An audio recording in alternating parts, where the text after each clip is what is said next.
America's federal government should be of the people, by the people, and for the people. But with H.R. 51, America's government will become of the Democrats, by the Democrats, and for the Democrats. Let's be clear what H.R. 51 is all about. It's about Democrats adding 2 new progressive U.S. senators to push a radical agenda championed by the Squad to reshape America into the socialist utopia they always talk about. If you doubt me, just listen to what our colleague, Congressman Jamie Raskin, recently told the Washington Post. He said, and I quote, "There's a national political logic for D.C. statehood, too, because the Senate has become the principal obstacle to social progress across a whole range of issues," unquote. So there we have it. H.R. 51 is not really about voting representation.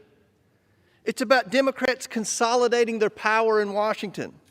There are numerous problems with H.R. 51. Mainly, it's flatly unconstitutional.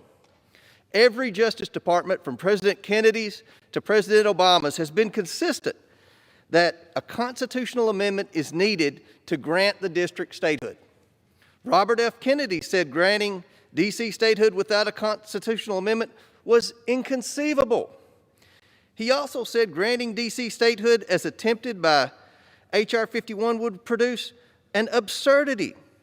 This absurdity is the 23rd Amendment, which acknowledges the existence of a federal district warranting 3 electoral college votes.